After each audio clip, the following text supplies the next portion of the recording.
Рудниците се најбезбедни кога работат, истакнува државниот секретар во Министерството за локална самоуправа Сонја Лепиткова и универзитетски професор на катедрата за геохемија на Факултетот за природни и технички науки при УГД. Одговарајќи на прашањето што со отпадот од рудниците и неговото управување, конкретно за ново рестартираните Злето во Итораница, како и за Саса, престанокот на работењето или паузирањето води кон несакани ефекти или хаварии, затоа кондицијата на рудниците е многу важна, но и вистински од собственик.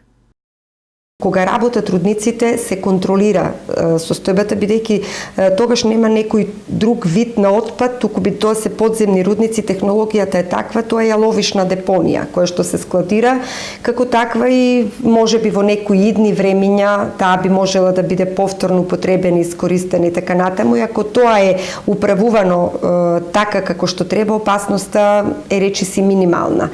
Меѓутоа, се случи, за жал, 70-тите години, да браната на депонијата во Пробиштип, јаловишната, пукне, попушти, поради несоодветно менаџирање и така натаму, и тоа предизвика голема еколошка хаварија, која што последиците во некои региони се чувствуваат и ден денеска, особено во околината на Пробиштип, каде одредени површини на почви буквално се лоцирани како неупотребливи, затоа што влијанието на тие тешки метали се уште е големо, односно ќе има влијание врз самите растителни видови кои што таму како такви ќе се произведуваат и потоа во тој ланец и на здравието на граѓаните.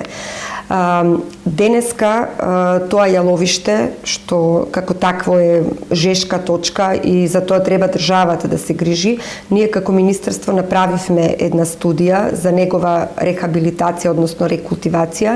Меѓутоа, законот за техногени отпади, односно за такви депонии, сега е во рамки на Министерството за економија и по нивните закони се направи студија за приватно-јавно партнерство, односно концесионирање, со кое што очекуваме сега кога ќе завршат овие состојби вакви политички во државата и кога ќе се избере нова влада, да може да се распише тендер, владата да донесе одлука за концесија и колку што сум информирана, има заинтересирани субјекти кои што би сакале тој отпад да го преработат до финална фаза на метал.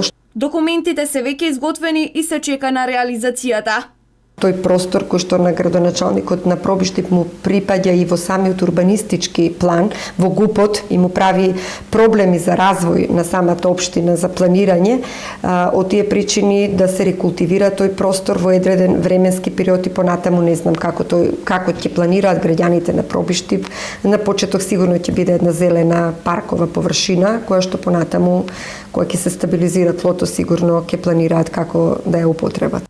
Доколку се почитуваат стандардите и се пременува модерната технологија, отворањето на рудник нема да има еколошки последици, тврдат експертите во однос на прашањето кое го задржа вниманието во јавноста за можноста за отворање рудник во Гевгелија. Лепиткова тврди дека законите за дозвола за изградба на рудници во Македонија се применуваат дури и поригорозно отколку во Европската унија. Нашите закони се сосема